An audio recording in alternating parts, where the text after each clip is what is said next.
Hi hello नमस्कार, कशा आहात सर्वजण? मस्त मजेत ना? तर चला नवीन एका व्हिडिओमध्ये मी सुजात आपल्या सगळ्यांचं अगदी मनापासून स्वागत करते. आणि परवा ताक केलं होतं आणि ताक थोडंसं शिल्लक राहिलं होतं. म्हणलं थोडंसं ताकामधला ढोकळा कसा होतो ते बघूया.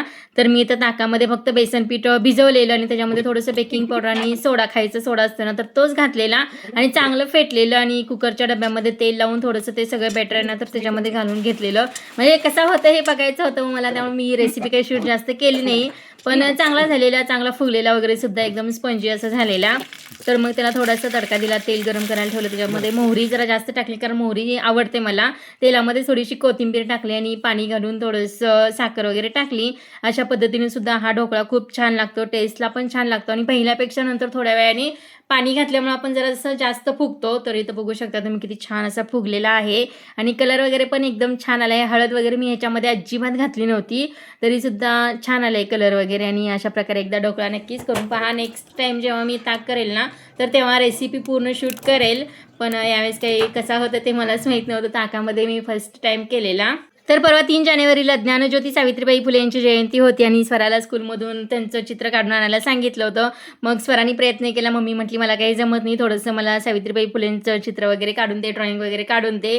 तर मला पण एवढं जास्त जमत नाही, त्यामुळे मी मोबाईलमधून बघूनच असं सावित्रीबाई फुलेंचं असं ड्रॉइंग केलेलं आहे. कसं आलं ते सुद्धा नक्कीच कमेंटमध्ये सांगा. बऱ्यापैकी काढलेलं आहे, पण एवढं काही जास्त जमत नाही. पण अशा प्रकारे हे ड्रॉइंग केलेलं आहे मी. सावित्रीबाई फुले या भारताच्या पहिल्या महिला शिक्षिका होत्या आणि त्यांचा जन्म 3 जानेवारी 1839 रोजी सातारा जिल्ह्यातील नायगाव या गावी झाला होता. हे तर सर्वांनाच माहिती आहे. त्यांचा विवाह लहान वयातच ज्योतिबा फुले यांच्याशी झाला होता आणि त्यांचं शिक्षण वगैरे पण जास्त झालं नव्हतं.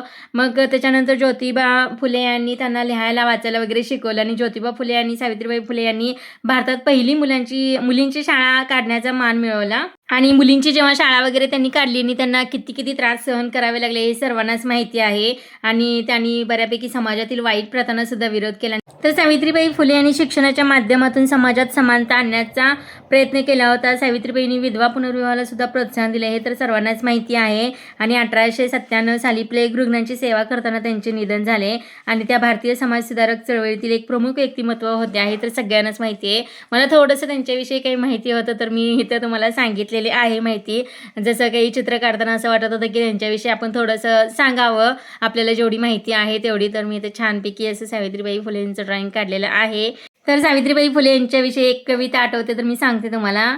शिक्षणाच्या स्वर्गाचे जिने उघडले दार, तीच सावित्री आज जगाची शिलेदार. स्त्रियांच्या शिक्षणाची खरी कैवारी, सावित्री तुझ्यामुळे शिकते आज प्रत्येक नारी. समाजाला जिने दिली ज्ञानाची सावली, धन्य ती क्रांती ज्योती सावित्री माऊली. तर आजचा हा व्हिडिओ कसा वाटला नक्कीच कमेंटमध्ये सांगा. भेटूया नेक्स्ट व्हिडिओमध्ये, तोपर्यंत bye bye. Thank you for watching.